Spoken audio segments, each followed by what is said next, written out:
Hello friends, मैं अनीता भास्कर आप सभी लोगों का अपने यूट्यूब चैनल पर स्वागत करती हूँ। और आज हम पढ़ेंगे महात्मा गांधी।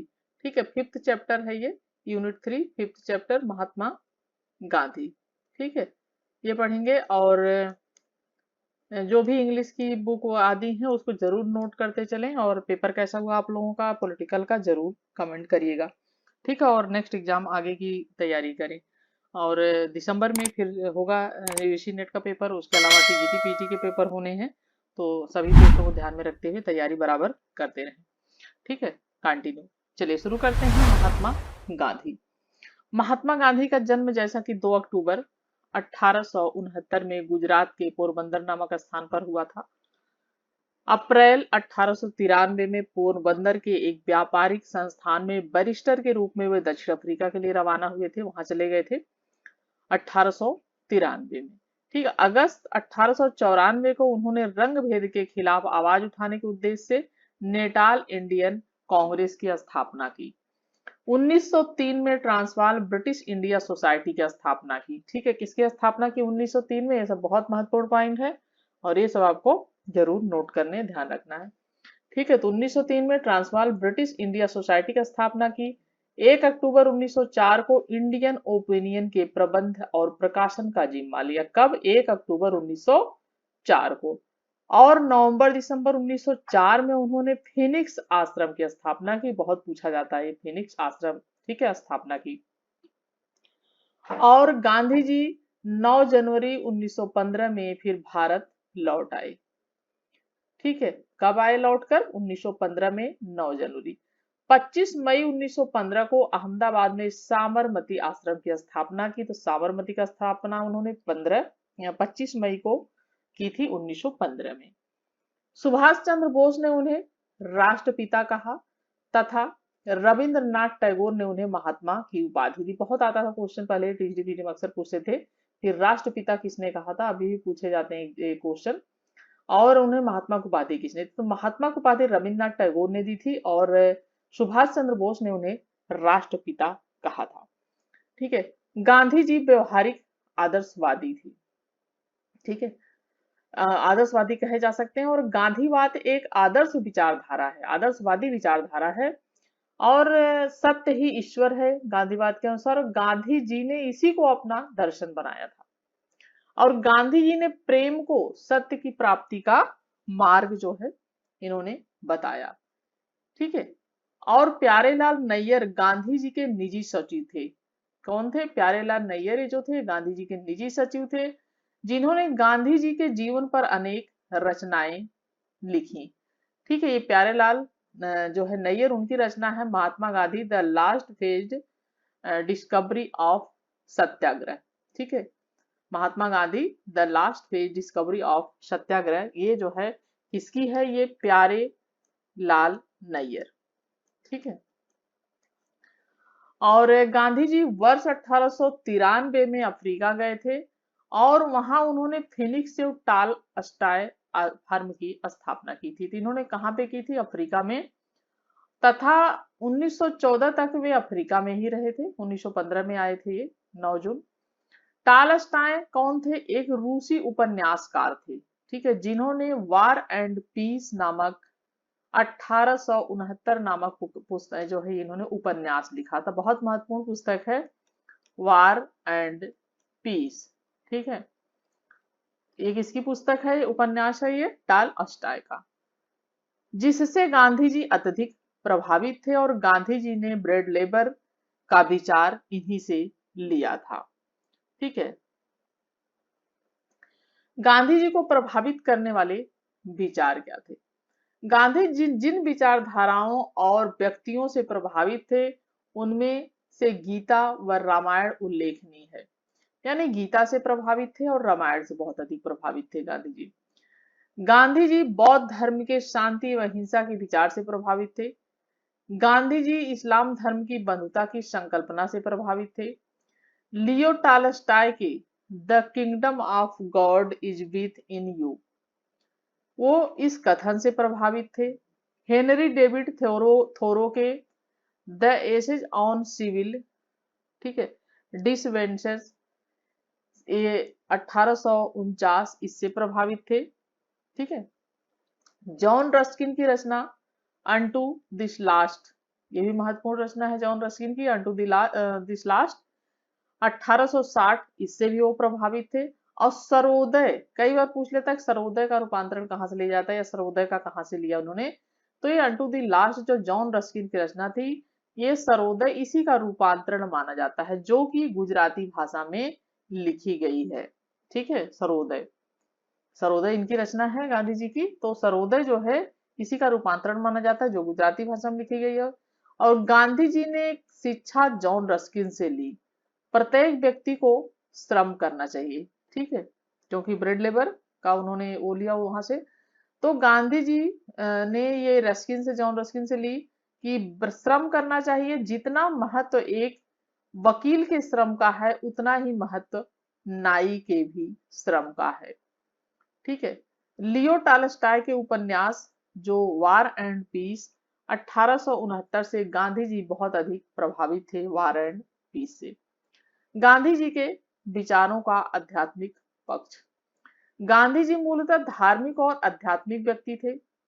गांधी जी के राजनीतिक गुरु कौन थे, तो गोपाल कृष्ण गोखले जी थे, उदारवादी थे ये नेता, और जिन्होंने राजनीति को नैतिकता एवं सेवा का क्षेत्र माना, इसलिए इन्हें संतों में राजनेता और राजनेताओं में संत इन्हें कहा गया। गांधी जी के विचारों का मूल केंद्र सत्य एवं अहिंसा है, यानी इनके विचारों का जो मूल केंद्र था वो सत्य और अहिंसा, सच बोलना और अहिंसा का पालन करना। हिंसा को ये जो है नहीं मानते थे। अहिंसा के द्वारा ही अंग्रेजों से भी इन्होंने लड़ी और पूरी कोशिश थी कि अहिंसा के द्वारा हमें आजादी मिल जाए। लेकिन जब गांधी जी परेशान हो गए तब उन्होंने करो या मरो का लास्ट में नारा दिया। गांधी जी ने सत्य और अहिंसा के नियमों को सार्वजनिक एवं राजनीतिक जीवन में प्रयुक्त किया। गांधी जी पूर्ण रूप से नैतिकतावादी थे, नैतिकता का पालन करते थे, श्रम को महत्व देते थे। गांधी जी ने साध्य एवं साधन दोनों की पवित्रता पर अत्यधिक बल दिया। उनके अनुसार अपवित्र साधन के द्वारा पवित्र साध्य की प्राप्ति नहीं हो सकती।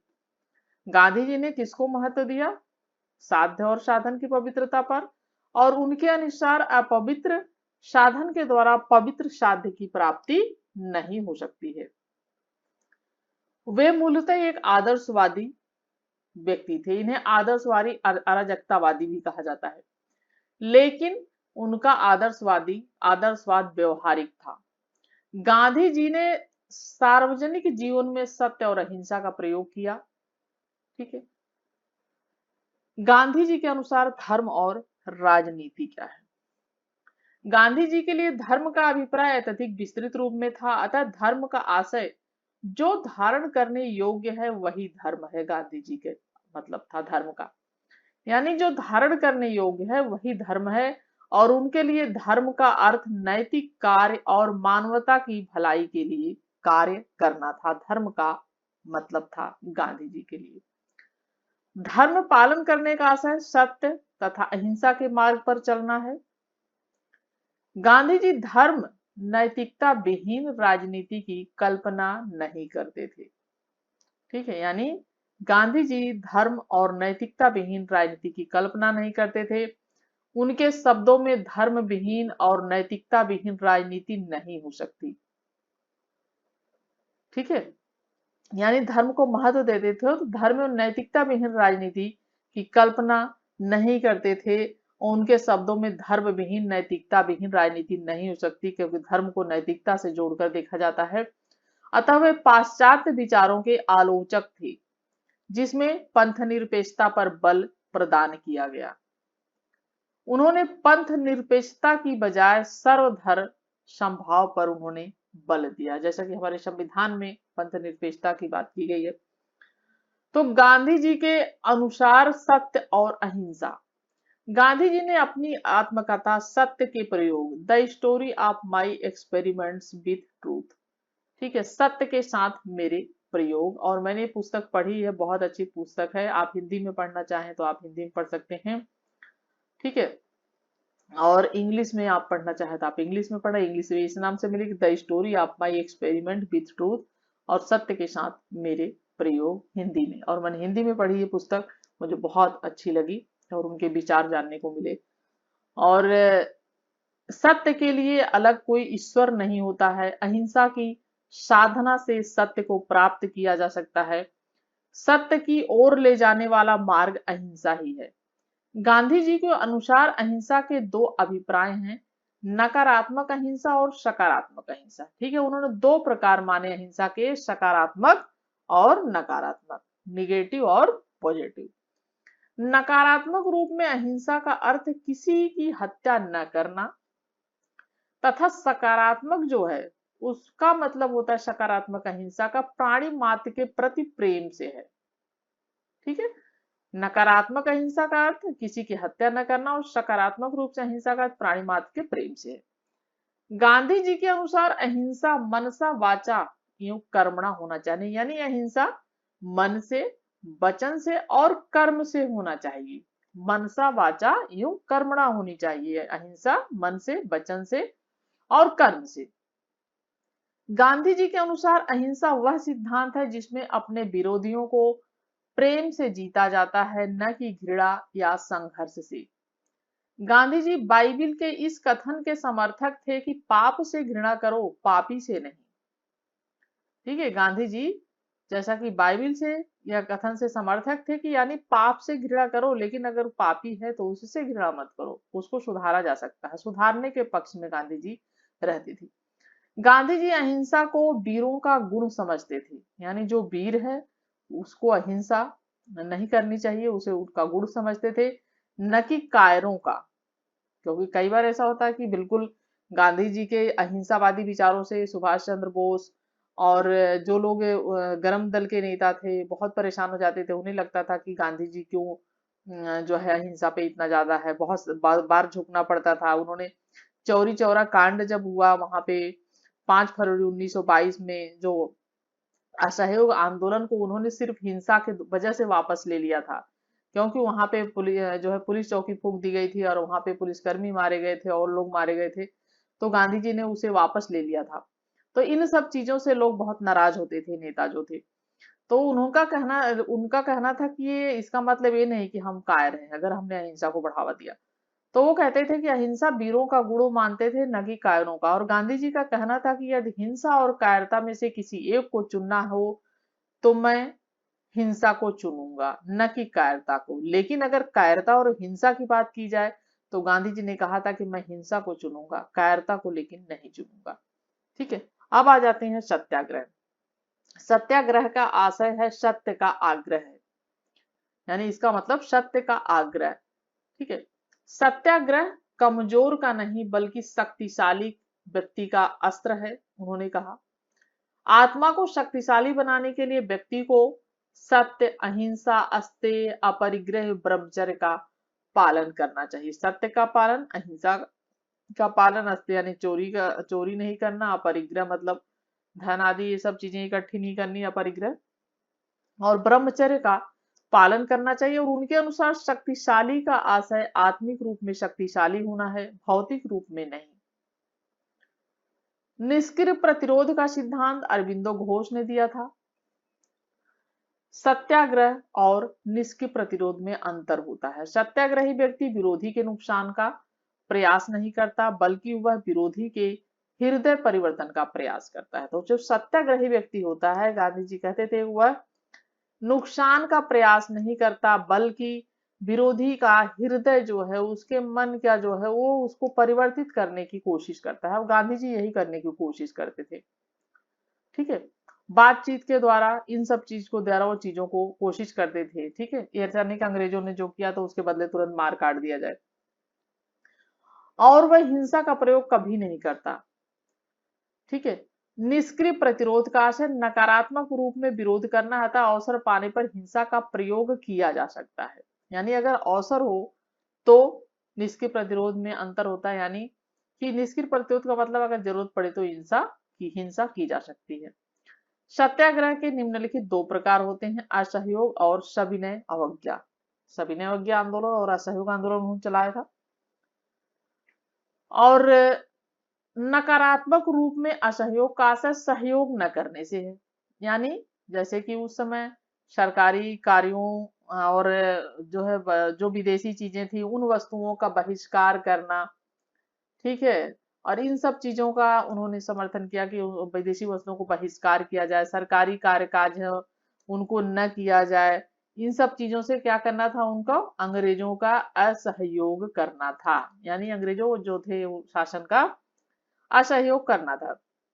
असहयोग करने से वो कमजोर होते, टूटते, उनका कहना था। तो सकारात्मक रूप से असहयोग का असर स्वावलंबी बनने के कार्य करना तथा रचनात्मक कार्यों में सहयोग देना है। असहयोग का असर सहयोग न करना। रचनात्मक कार्यों से आशय चरखा चलाना, सूत काटना जो गांधी जी करते थे, राष्ट्रीय शिक्षा पर बल देना, स्वदेशी का समर्थन करना और समाज में समरसता, यानी स्वदेशी वस्तुओं को जो सब स्वदेशी चीजें हैं उनका जो है वो किया जाए, और जो वैसी चीजें हैं उनका नहीं। ठीक है, यानी विदेशी वस्तुओं का बहिष्कार और स्वदेशी चीजों का समर्थन किया जाए। सविनय अवज्ञा का अर्थ निम्न है। जानबूझकर सार्वजनिक रूप में अन्यायपूर्ण विधि का उल्लंघन करना। विधि का उल्लंघन सामुदायिक हित के लिए किया जाएगा, व्यक्तिगत स्वार्थ के लिए नहीं। तो जानबूझकर सार्वजनिक रूप में अन्यायपूर्ण विधि का उल्लंघन करना, विधि का उल्लंघन सामुदायिक हित के लिए किया जाएगा लेकिन व्यक्तिगत स्वार्थ के लिए नहीं किया जाएगा। सविनय अवज्ञा का प्रयोग व्यक्तिगत और सामूहिक दोनों रूपों में हो सकता है। सविनय अवज्ञा 30-32 में चलाया था गांधी जी, 30 से 32 तक चला था। और गांधी जी की सविनय अवज्ञा तकनीक से प्रभावित विदेशी व्यक्ति, मार्टिन लूथर किंग जूनियर ने अमेरिका में अश्वेतों के साथ भेदभाव समाप्त करने के लिए सविनय अवज्ञा का प्रयोग किया था। किसने? मार्टिन लूथर किंग ने। ठीक है, किंग जूनियर ने अमेरिका में अश्वेत जो थे, काले गोरों का वहां चलता था, जैसे यहाँ पे जात बिरादरी का चलता है तो वहां पे काले और गोरे लोगों का, तो जो काले लोग होते थे, अश्वेत लोग होते थे, उनके साथ अमेरिका में बहुत बुरा भेदभाव किया जाता था। ठीक है, तो अछूत की तरह उनके साथ व्यवहार किया जाता था। तो अश्वेतों के साथ भेदभाव समाप्त करने के लिए गांधी जी सविनय मतलब उन्होंने, मार्टिन लूथर किंग ने सविनय अवज्ञा का प्रयोग किया था, और बर्ट्रैंड रसेल ने परमाणु हथियारों की समाप्ति के लिए आंदोलन किया था। दक्षिण अफ्रीका की स्वतंत्रता के नायक नेल्सन मंडेला ने इस तकनीक का प्रयोग किया, और वर्तमान में अमेरिकी विचारक नोम चोम्स्की भी गांधी जी की सविनय अवज्ञा तकनीक से प्रभावित थे। माइकल शूमाकर गांधी जी के पर्यावरण संबंधी मान्यताओं से प्रभावित हैं। गांधी जी के अनुसार उन्होंने सविनय अवज्ञा का विस्तार डेविड थोरो से लिया। ठीक है, उन्होंने किससे लिया था सविनय अवज्ञा का विचार? उन्होंने डेविड थोरो से लिया। और अब हम देखेंगे आधुनिक सभ्यता की आलोचना। गांधी जी ने हिंद स्वराज 1906 में आधुनिक सभ्यता की कड़ी आलोचना की, हिंद स्वराज में, और उन्होंने रेल, वकीलों तथा डॉक्टरों की भी उन्होंने आलोचना की।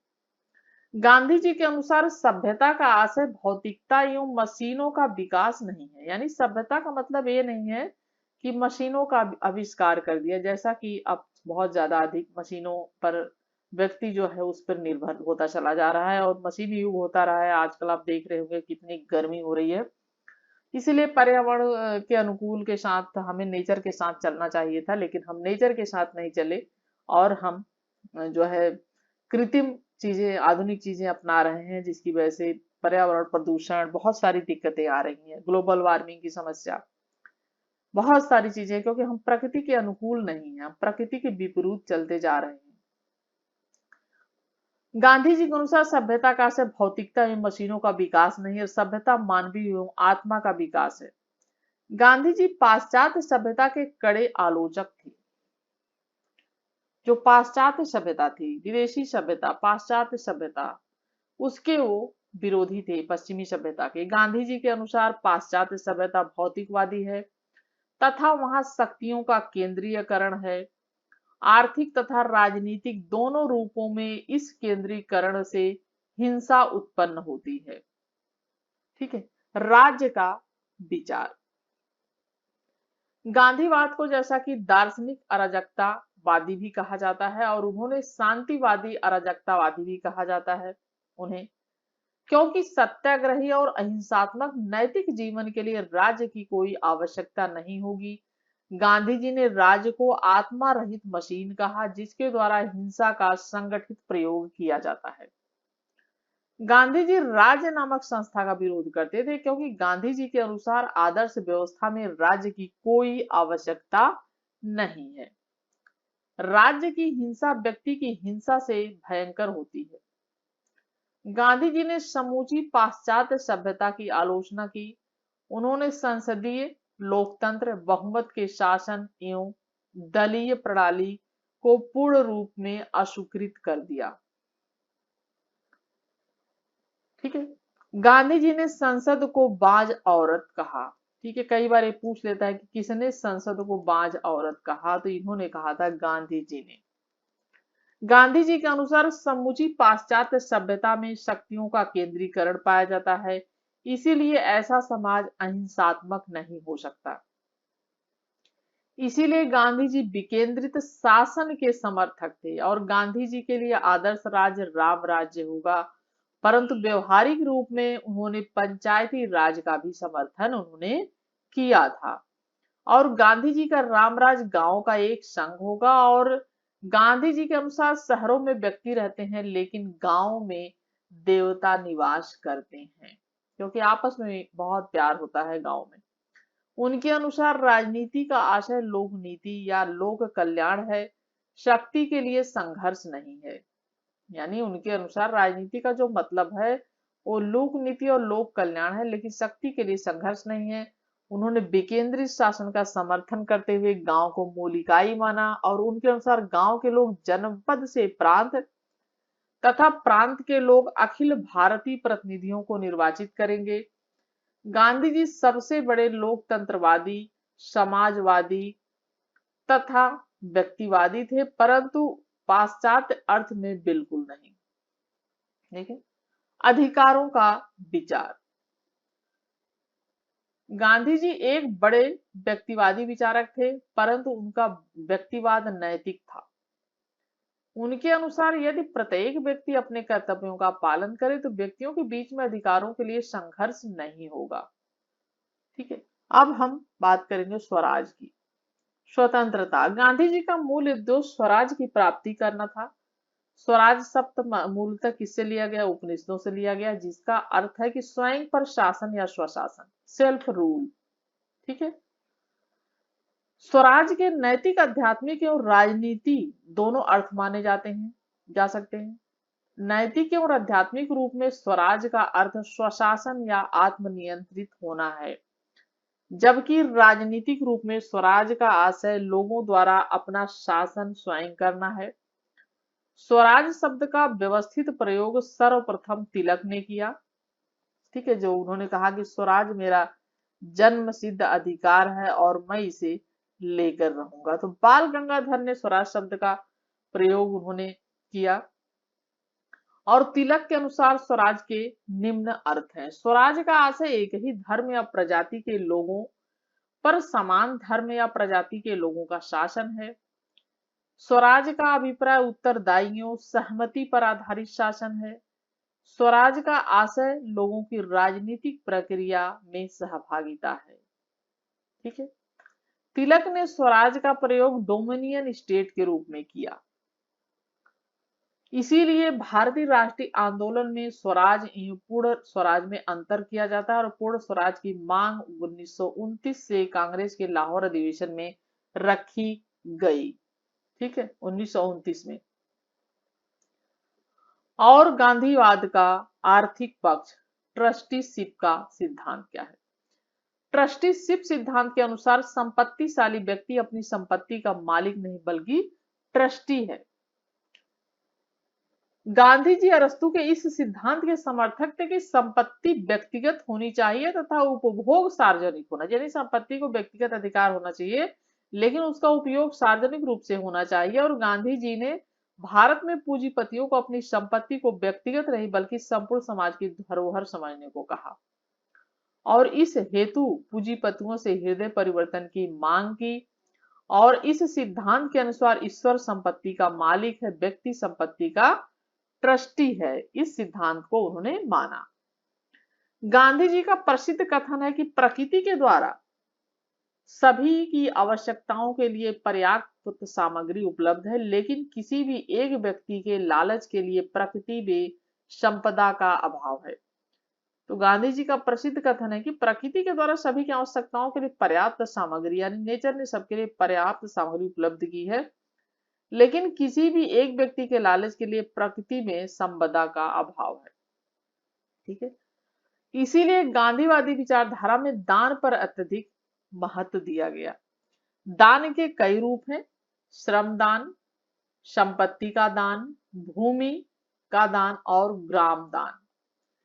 गांधी जी ने कुटीर उद्योगों में लघु उद्योगों का समर्थन किया, क्योंकि इससे संपत्ति का केंद्रीकरण नहीं होता। गांधी जी विचारधारा भारत जैसे श्रम प्रधान देश के लिए अत्यधिक व्यवहारिक है, गांधीवादी विचारधारा, इसीलिए वे भारी मशीनों के विरोधी थे, कुटीर उद्योगों को बढ़ावा देना चाहते थे, लेकिन मशीन मात्र के विरोधी नहीं थे। यानी भारी जो मशीन उनके विरोधी, लेकिन मशीन मात्र के विरोधी नहीं थे, क्योंकि चरखा भी एक मशीन है। गांधी जी के अनुसार प्रत्येक व्यक्ति को श्रम करना चाहिए, जबकि नेहरू जी उद्योग को बढ़ावा देना चाहते थे, लेकिन गांधी जी उद्योग को भी बढ़ावा देना नहीं चाहते थे, क्योंकि पर्यावरण के संरक्षक थे और उन्हें लगता था कि ऐसे व्यक्ति जो है मेहनत नहीं करेगा और मशीनी जो है मशीनों पर निर्भर हो जाएगा, और जो कि आज ऐसा हो रहा है। गांधीवाद का सामाजिक पक्ष, सर्वोदय। सर्वोदय का अर्थ है सबका उत्थान। गांधी जी के अनुसार सर्वोदय उस विचारक की ओर संकेत करता है, विचारधारा की ओर, जो सत्य और अहिंसा पर आधारित हो, समाज में किसी का भी किसी के प्रति विरोध बैर ना हो, यह वर्ग सहयोग पर आधारित होता है। गांधी जी का सर्वोदय का विचार समाजवाद का विकल्प माना जा सकता है, और गांधी जी के अलावा अन्य सर्वोदयी विचारक जयप्रकाश नारायण, दादा धर्माधिकारी, धीरेन्द्र मजूमदार, केसी मसरूवाला एवं दीनकराव देव हैं। विनोबा भावे सर्वाधिक प्रख्यात सर्वोदयी थे, और संविधान सभा में एस.एन. अग्रवाल प्रसिद्ध गांधीवादी थे। ठीक है, सर्वोदय जॉन रस्किन की रचना अनटू दिस लास्ट 1860 का गुजराती अनुवाद है। सर्वोदय किसका अनुवाद माना जाता है? जॉन रस्किन की जो रचना है अनटू दिस लास्ट, गुजराती इसका अनुवाद माना जाता है। और जॉन रस्किन के विचारों से उन्होंने निम्नलिखित विचार दिए थे कि व्यक्ति की भलाई समाज की भलाई में निहित है, वकील एवं नाई के श्रम का मूल्य समान होता है, मजदूर एवं कारीगर का जीवन ही वास्तविक जीवन होता है। गांधी जी का आदर्श समाज सर्वोदयी समाज था, जिसे उन्होंने सामुद्रिक वित्त ओशियन सर्कल की संज्ञा दी, जिसके अनुसार व्यक्ति परिवार की भलाई के लिए कार्य करेगा और परिवार गांव की भलाई के लिए कार्य करेगा, और तथा गांव वासियों के द्वारा तालुका की भलाई की जाएगी। प्रत्येक छोटी इकाई अपनी बड़ी इकाई की भलाई के लिए कार्य करेगी। उनके अनुसार सभी व्यक्तियों का उत्थान जो है वो आवश्यक है, और धनी व्यक्तियों का नैतिक उत्थान एवं गरीब व्यक्तियों का भौतिक उत्थान होना चाहिए। गांधी जी ने व्यवहारिक रूप में हरिजन सेवक संघ की स्थापना की। इंपॉर्टेंट पॉइंट है ये, किस एग्जाम में आता है।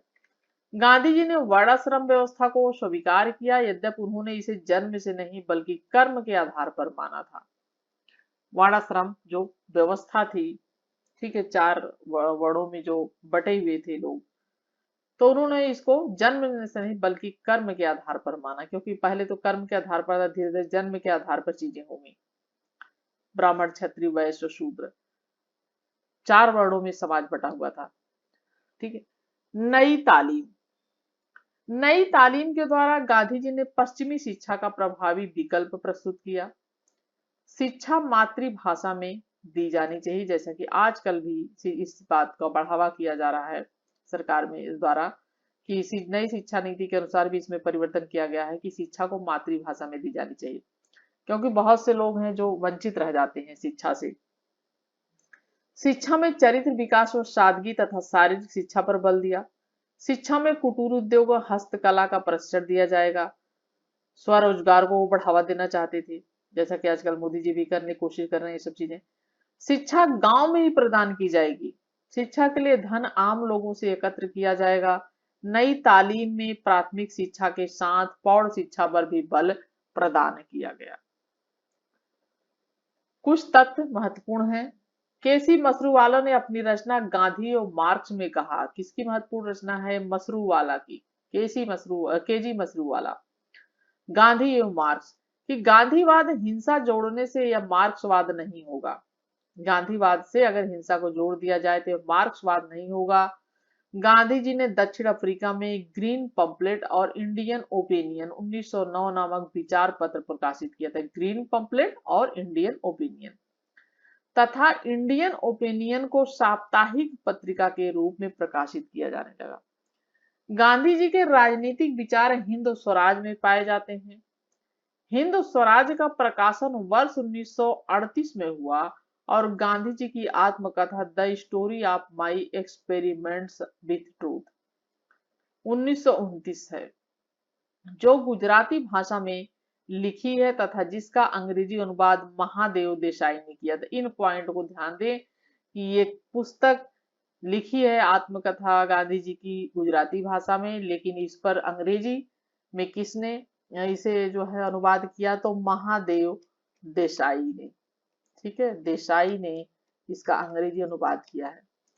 गांधी जी ने भारत में हरिजन तथा यंग इंडिया पत्रों का संपादन किया, हरिजन पत्रिका और यंग इंडिया। गांधी जी के ऊपर लुई फिशर ने प्रसिद्ध रचना, ठीक है, the life of Mahatma Gandhi 1950 लिखी थी। ठीक है, गांधी जी के ऊपर लुई फिशर ने प्रसिद्ध रचना the life of Mahatma Gandhi 1950 में लिखी थी। दिनकर जोशी ने Mahatma versus Gandhi 2007, Ramachandra Guha India after Gandhi the history of the world largest democracy cracy, ठीक है, रामचंद्र गुहा की India after Gandhi the history of the world largest democracy 2007 में पुस्तक लिखी गई है। ये है रामचंद्र गुहा, सत इतिहासकार नहीं है। और 27 दिसंबर 1901 को गांधी जी कोलकाता कांग्रेस अधिवेशन में शामिल हुए थे। और जीएन धवन की पुस्तक political philosophy of Mahatma Gandhi 1946, J B Kripalani ने the Gandhian way 1938, J B Kripalani I follow Mahatma Gandhi. ठीक है, एक तो इनकी है जेबी कृपलानी की द गांधीयन वे और आई फॉलो महात्मा गांधी। और गांधी जी ने अपने जीवन काल में केवल एक बार वर्ष 1923 के बेलगांव अधिवेशन में कांग्रेस की अध्यक्षता की थी। मुझे 23 नहीं, 1924 है ये। ठीक है, 1924 होगा। तो बेलगांव अधिवेशन में इन्होंने कांग्रेस की अध्यक्षता गांधी जी ने की थी। ठीक है, और अधिवेशन में एक ही बार सिर्फ इन्होंने किया था 1924 में बेलगांव अधिवेशन में। और गांधी जी का ये चैप्टर था, ये पांचवा चैप्टर ये जो है आज कंप्लीट हो गया। और एक एक चैप्टर इनके करा देती हूँ और आशा करती हूँ वीडियो आपके लिए बहुत हेल्पफुल होगी। और एग्जाम में बहुत सारे क्वेश्चन गांधी जी से पूछे जाते हैं जो यहाँ से आपके क्वेश्चन बनेंगे। ठीक है, और आप वीडियो पसंद आई हो तो जरूर लाइक शेयर कमेंट करिएगा और नेक्स्ट एग्जाम की तैयारी करते रहें लगातार कंटिन्यू। फिर मिलती हूँ आप सभी से। Thank you for watching video.